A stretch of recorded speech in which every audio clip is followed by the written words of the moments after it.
Ladies and gentlemen, it is our pleasure to present to you the greatest talk show in all of sports. It is once again that time of the year, football season, answering questions and analyzing both fantasy and reality. I give you DOFGA Insider. Now, please welcome your hosts, David Newmeyer and Stefan Cifuentes, the Pigskin Posse.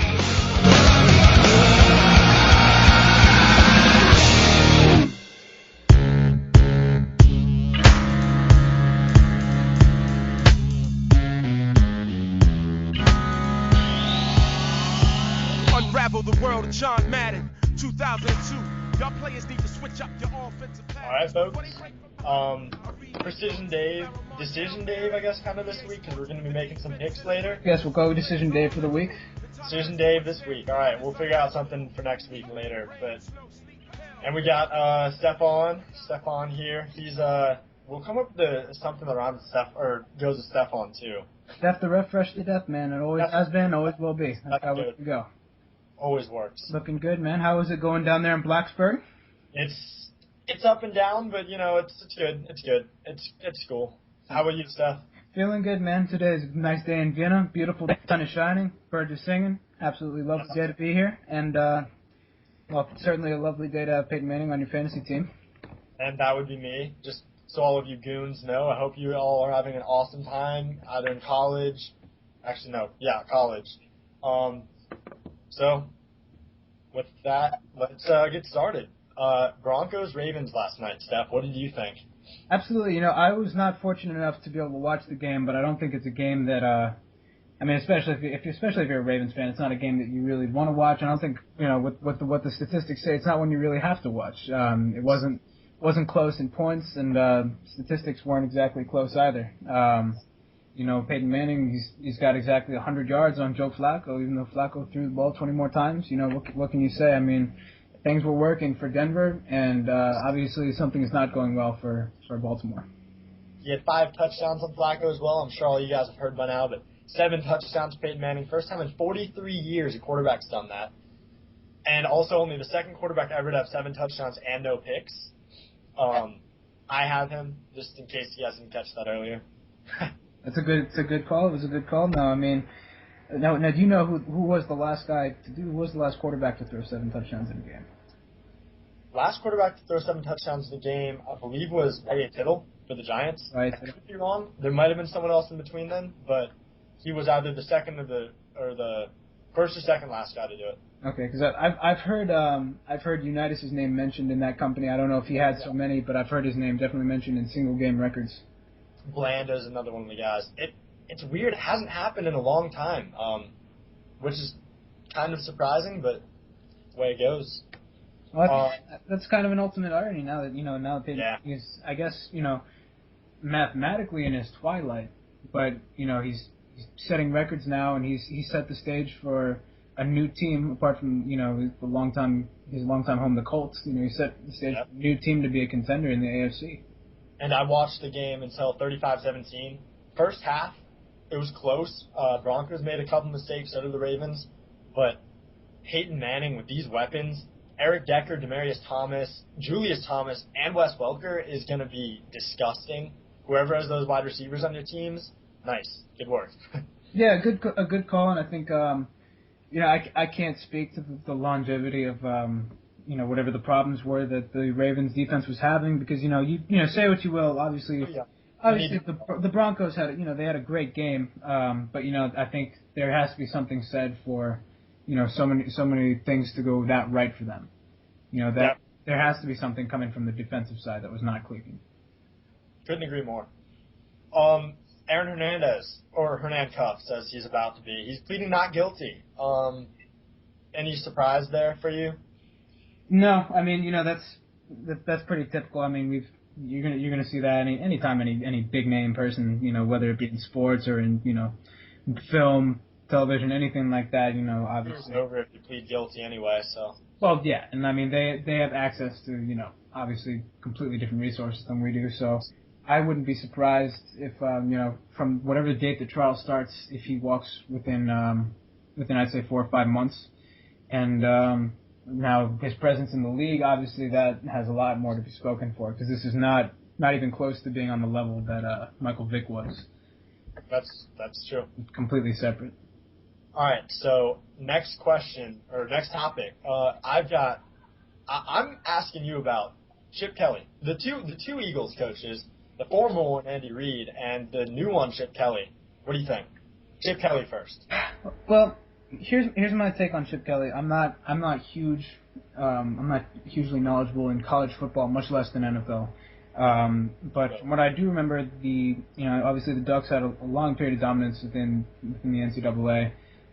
They were consistently an offensive powerhouse, which is definitely something that I think the Eagles offense needs an upgrade for. They have the always interesting Michael Vick as their quarterback, and apparently he's going to remain the starting quarterback for this season, which will be interesting. But I'm interested to see what kind of nuances that Kelly brings to the NFL. I mean, he's a college coach. You've got the read option that has been popularized here by Griffin, and followed by the likes of Kaepernick and Russell. So it's really interesting to see if they bring in something like that. And then Andy Reid in Kansas City, that kind of goes into another topic, Alex Smith. I think they're going to be pretty respectable this year. I think they've got a couple pieces in place, finally getting an O-line together. Weak division, too. Broncos are really the only team in that division who is good. So I could see them going 8-8, maybe even 9-7. How about you? Well, personally, I have to offer my congratulations to Andy Reid. You can never. I'm very glad he found a new home, because obviously he's a high caliber coach. Regardless of what the past seasons have said. But I have to say he's a very brave guy. In going somewhere that nobody's ever gone before, being the first Walrus to coach in the NFL. But on a more serious note, I do think he is one of the most intelligent current coaches in the league. And obviously I don't think the last couple of years reflect that. There've been a couple of years that did not go as planned, and it's my understanding that there wasn't a lot of animosity in Philadelphia moving away from it. They just wanted to explore a different option, which is I think in a different direction. Absolutely, and I think like you're saying, I think that works in Andy Reid's favor too, because there's a lot of teams that were happy to have him. True, I agree. And I think so Kansas City this year. What do you think? I think with Alex Smith and Andy Reid, I think they're going to be respectable this year. Personally, I'm interested in seeing what you think about them.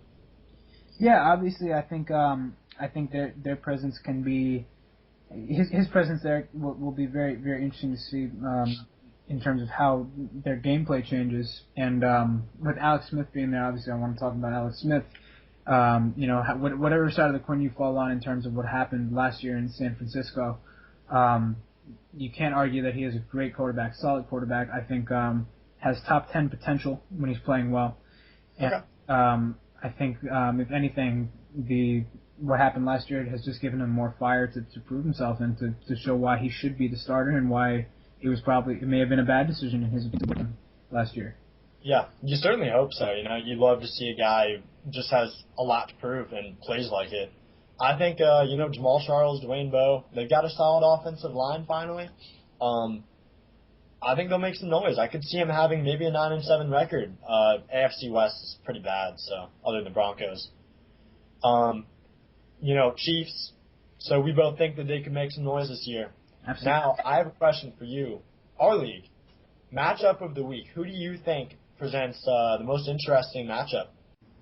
Well, it's tough to pick this week, being that there are a lot of close matchups on our list, and not only close in terms of projected totals, but in terms of the lineup. But ultimately, it's got to come down for me, defending champion Mark Gunst, heading up against the early favorite this season, Rick Heilman. Both got very interesting teams. I think in the quarterback area, Mark's got Michael Vick, which I think is hit or miss, really. I would agree there. And Rick is sitting pretty with Aaron Rodgers, so you can never bet against him. I think he has always strong potential, and he's got the ability to possibly lead Green Bay to the Super Bowl. Oh yeah, easily a top 3 quarterback, if not 1 or 2. So solid, absolutely. So That being said, I think, when you look at the supporting cast too, you got Lamar Miller, Marcus Colston, and Torrey Smith all headlining for Rick. Jason Witten at tight end position. I don't think you can ever really count him out. And I think in a close game like this, it could even come down to the kickers, in which case I would have to give the advantage to Mark. But overall, I think I got to go with Rick in this one for matchup of the week. I think Rick takes it. I would agree with you. Matchup of the week, this is a great matchup. Mark, also defending champion of the league. Can't forget to mention that. I think this one's a close win by Rick as well. And I think this one comes down to the flex, personally. Deshaun versus Golden Tate.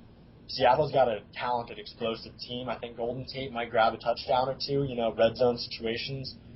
Deshaun Jackson's a little up and down. I don't like him against our defense. Redskins defense, I should say. So, I think that's the deciding factor, and I think Rick wins by a hair. Good call. All right, so we have two commentators, both in favor of the Skull Vikings this week, and I think that will certainly be interesting to see. So I think we should turn to the surprise of the week. David, what do you think? I'm going to go a little bit basing this off of last season because I really like the team I'm going to pick. I think it's a solid team. I'm going with Dom over Logan. The commish. He's got a great name this year. I'm going to, not going to say it because it's, racist as shit, but you guys will check it out. It's good. It's fun. Dom's got a good team. He's projected to lose by 6. I think he's going to pull this one off. A big story here, I think, is MJD coming back. I think he's finally healthy. I think he's going to make a big difference. And Ben Jarvis, Green Ellis, couple goal line touches, maybe to get in the end zone. I think he pulls it off. Stefan, you? Fair point. And obviously, I just want to say beforehand that obviously we're going off only our expectations that we had before last night. Obviously, there are a couple games that were affected by last night, but these feelings have been locked in for the past 24 hours, so that's nothing to worry about. For me, the surprise of the week, I believe, is going to be Tony Menino over Johnny Lockhart.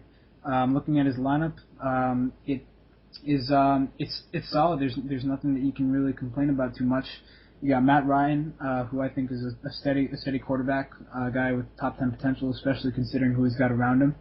And Adrian Peterson, I think it's always tough to to root against that guy or bet against him.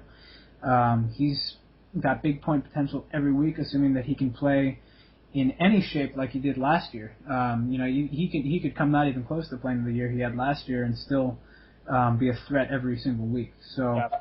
And when you look at Johnny's lineup, it's nothing, there's nothing wrong with it, but Cam Newton, I think is it's risky putting him as your starting quarterback, just being that really you never know what side of him you're going to see. He's certainly explosive, but you never know if you'll see the mature, steady Cam Newton or the more college-like Cam Newton, so to speak. Roddy White, Danny Amendola, all guys that have strong potential. But overall, I think the lineup is just a little bit more steady in Tony's favor. I like the pick. Good upset pick. Well, we actually have a special treat for listeners this week. This is going to be part of what is going to be a semi-regular occurrence on the show. It's a segment called Ask the Commish, and as it implies, we're joined by none other than the illustrious commissioner of DOFGA, Logan Fury. Logan, he's a good friend of mine. Hey guys, thanks for having me on. Absolutely, man. Just want to say before we get started, ever since I was a wee commish, it's been my dream to have one of these shows go on semi-regular appearance. Absolutely, we're absolutely willing to take whatever appearances you can make. Alrighty, yeah, I'm absolutely always available. I'm working hard trying to make this league as top-notch as it can be. True that. The first thing I wanted to do is I spoke with Logan yesterday about something very interesting, and I wanted to give him the proper opportunity to share this with the league. As my expectations are correct, a lot of people are going to be very happy, and I think this is the perfect place to break the news. Logan, what do you want to tell us? Yeah, thanks, Stefan. I have big news for this upcoming season that is, really started yesterday. Right on the night that we drafted, I went and looked at the schedule.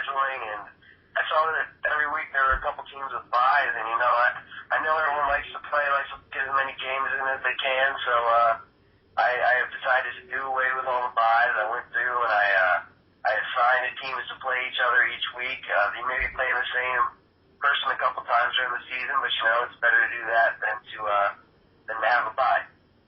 And David, you can speak to this more, just because last year and in the year prior, I think it was a bigger issue last year. But last year we had several bye weeks. And I'm sure you didn't enjoy that any more than I did. Yeah, I think I started off the season with 2. It just kind of drains you a little bit because you're excited about your draft and you're like, all right, who am I going to play week 1? And you're like, oh shit, I'm not playing anybody, so it doesn't matter. I'm happy we fixed it all up. It's good stuff. Yeah, absolutely. So yeah, thank you, Logan. I want to bring your attention to something else that we've been talking about. We just discussed our views on the matchup of the week between. It's a good one. It's a good one. It is a very good one between, as we said, Mark Gunst and Rick Heilman. So I want to get your opinion on that and how that's going to turn out and who you think is coming out on top. Well, you know what, I've been looking through that matchup actually, Stefan, and I looked player to player, and I got to be honest, I really do think that Mark is going to pull that one out. He's got a guy in Chris Johnson who I could see having a big bounce back year, along with Vic, who he could be a big boom for his first week, that new offense. So I do think that Mark is going to pull the victory out in that one. I think it'll be pretty handily done too. Really? Okay. I like the pick. Well, absolutely. We both feel that the game is going Rick's direction, as you've heard.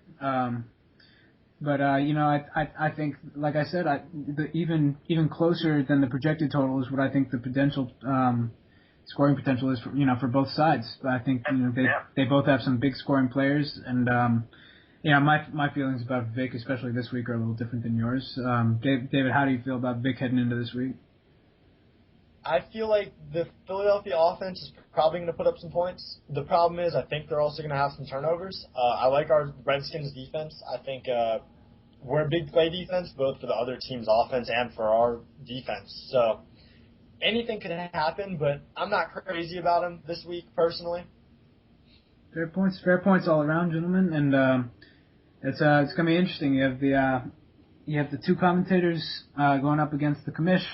So I think it's only fair to say, Logan, if you win this week, I think it's fair to say we'll buy you dinner at some point in the future. Even with that, I am the commissioner, so I am going to cheat and make sure Mark wins now. So. Okay, well, I'll be keeping my eyes to see what constructions of the league are changing so that I can hold you to that. Alrighty. Absolutely. Now I want to get your opinion on a couple other things. Seeing as that we're all Redskins fans here, so I think it's only appropriate that we bring your attention to this. RG3 making his big return, big splash this week against none other than the Eagles. How do you think this game is going to turn out for him coming out, being that it's his first game, in a long time, and his first real experience on the field since his injury? Well, Stefan, the rational thinking person in me wants to say that he's probably going to have a little bit of rust when he comes out, which, is to be expected. It's his first game back in months, and he's, fresh off a knee injury, so I think it's fair to expect that he's going to have a little rust, but, part of me also thinks that he's just going to put on a show, because, that's just how he's been. He's,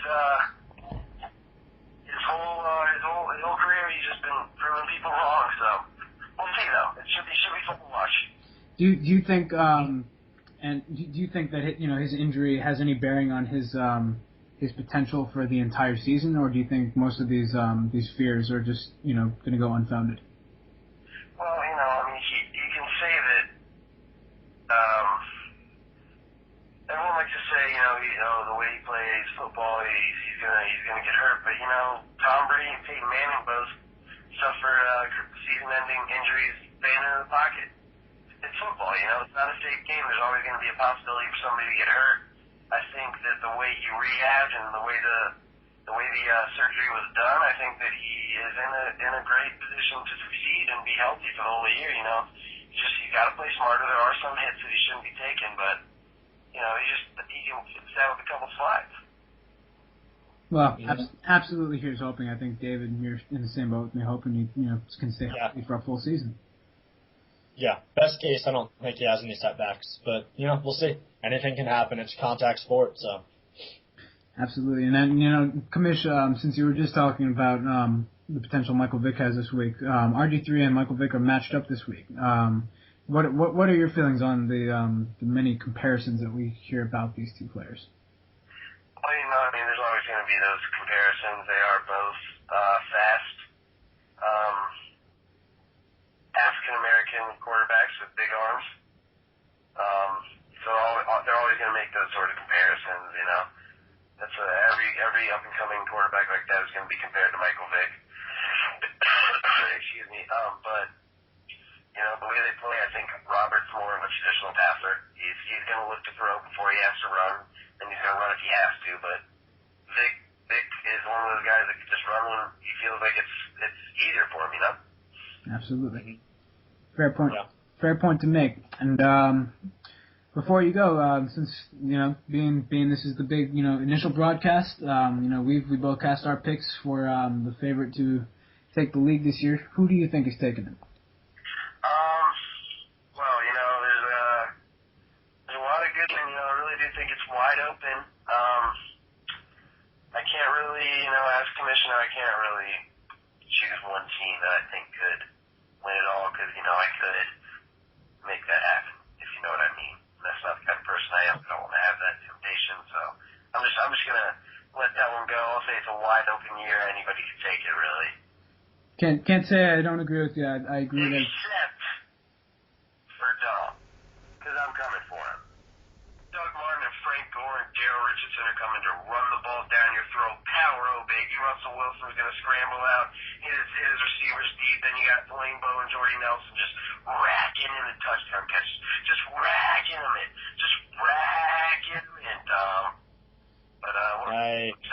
But nothing. I just was about to remark how eloquently you always put things, and how fortunate we are to have your literate self on the show. Thank you. Dom's still my pick though. Love you, Logan, but I think he's got it this week. I'm sorry, buddy. I'm sorry. What was that, David? Dom's beating you. That's you mind just reading it? He's kind of garbled. Well, I think you're being sarcastic, Logan, but as you can tell, David, he picked Dom over you. Oh, did he? Oh, you know what? Everyone really is entitled to their own opinion here. That's really the way that David feels. That's fine. I'm glad he's voicing that. I will keep that in mind when we are thinking about cut downs for the league. But hey, not all of us can have Peyton Manning. Let's keep the downsizing only to within the league owners though, because I need a partner to keep the show running. Yep. Yeah. Understood. He can still be on a radio show. He doesn't have to be in the league. Look at guys like Chris Cooley. Yeah, true that. Don't laugh, David. All right. Well, wise words as always from the commish. So we will definitely be taking everything you said in stride. Logan, fantastic to have you here. Always a pleasure, and best of luck with the season. You're doing a great job. Absolutely. Take it easy. I look forward to being on it again. Thanks. Take care. That was our wonderful commissioner calling in. Appreciate that. Hope to be hearing from him more often throughout the season, hopefully. So, before we close it out, let's turn to the last couple things. I want to take a look at some of the players to watch heading into this season. Mm-hmm. And as all other things were, we're considering this just based on what we thought before last night's game. Won't let that affect our calls too much. So, David, give me 5 players you think are worthy of looking at this year, whether it's good or bad. All right, 5 guys for me. I'm going to start this one off with Colin Kaepernick. Niners are considered, one of the top teams in the league, talent-wise, all kinds of stuff. They've got a solid organization. I think that Kaepernick, this is his year to really prove what he's got. He hasn't had a full year of starting yet. A lot of people love him. I'm not crazy about him, but I'm excited to see what he can do. when I think the zone read is going to be a little bit less important this season for him than it was last season for him. So he's my number one guy. Number two, Steven Jackson. He, used to play in St. Louis. He's been injured for a large part of the past 2 seasons, but he's finally healthy. He's in a very good organization in Atlanta, and I think he's going to get a lot of touches inside the red zone, and he's gonna be a guy to watch. Third, Tavon Austin, St. Louis guy, wide receiver. I like St. Louis this year, at least their passing game. They've got a good offensive line. Sam Bradford, I think, is a solid quarterback, and he can finally shine this year. Tavon Austin will be the guy who reaps those benefits. And then 4 and 5 for me are kind of sleeper guys. 4 is going to be Percy Harvin. Out till week 7 is the ambitious goal. And we're going to see if he can actually get back, because if he can be a game changer. And then, finally, E.J. Manuel, Bills quarterback. He's a guy that anything could really happen with. But I like him to make a big difference to the Bills as a rookie. Absolutely. Good calls all around. Mine are ironically based around a lot of the guys we've already talked about. I think, without question, somebody you have to watch this year, as I said earlier, is Alex Smith, just because, he's in a new environment. It's the first time he's starting somewhere else rather than San Francisco. And like I said, I think he has something to prove this year. I think we'll see something out of him, regardless of what his team has to offer. But I think, with Andy Reid there, I think like you said, the Chiefs are somebody to be aware of this season, especially under Alex Smith's leadership at quarterback. Peyton Manning, after the fantastic season he led the Broncos down last year, I think you can never count him out, especially with the career he's had and with, I guess you have to somewhat consider the game he had last night, but even before that, he's been in my mind wondering if he can duplicate the success he had last year. Doesn't usually get much better than 13-3, but hey, a deeper run in the playoffs would be fantastic. I agree, yeah. Tom Brady is a guy, not his biggest fan. Certainly think he's done a fantastic, incredible job in the role that he's been given on a strong squad in New England. But I'm interested to see what happens when you take away some of the pieces around him and how he works with just the guys around him. So, yeah, I'll be keeping my eye on Brady this year. Obviously, the Patriots are always a threat, and we'll see if he can continue their success in the AFC, and I'll be interested to see how he does this year. Fourth player is interesting for me, Laurent Landry, from a defensive perspective. I think there were a lot of questions surrounding him last season when he joined the Jets, considering that he had a lot of injuries, and I think a lot of people felt that maybe his best playing days were behind him because of those injuries. But he performed very well last year in spite of a weak squad in New York. And I think now, again, is a new year, a new opportunity for him to prove that he's a Pro Bowl caliber athlete and that he deserves all the hype that he's gotten since he came to the league.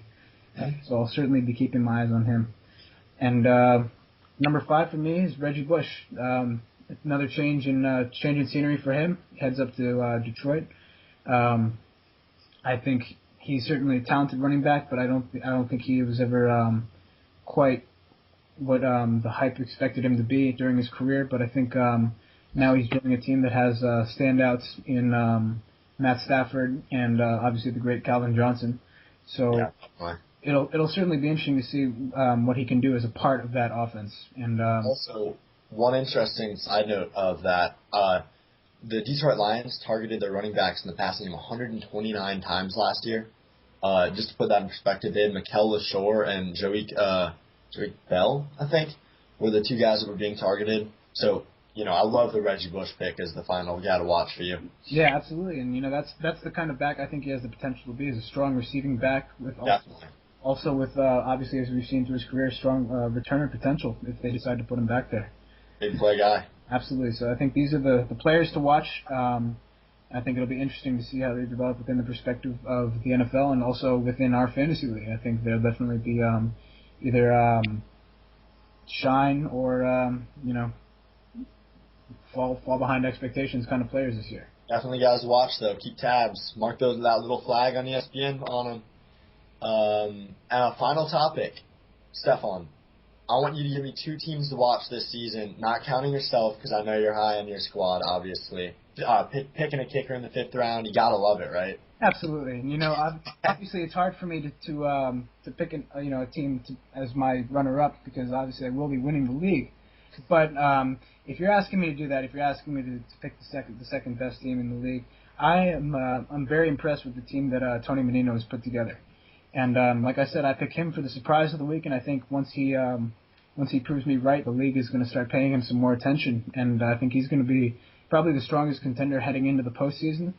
If I have to pick another team to maybe go into the showdown with him, I think the second strongest team behind him might end up being Mark Gunst again. He put together a strong squad. Quarterback position is a little bit questionable, but he's obviously aware enough to put together a strong supporting cast. Interesting. Well, I like the pick. I think Tony's got a really good squad. Mark's the defending champ, so anything can happen. Personally, I'm going to go with also my surprise of the week, Dom. I think he's put together a pretty good squad, even though he's going to be missing some time potentially this season to update his roster due to undisclosed things. Nobody knows, really, of course. But I love his roster. I think he's got a really solid team, and he could do he can make some noise this season. Also, Rick. I think Rick had a great draft. He's an early season favorite, maybe. I know we both picked him in the matchup of the week, so those are my 2 guys to watch. Coming up second and third to me, of course.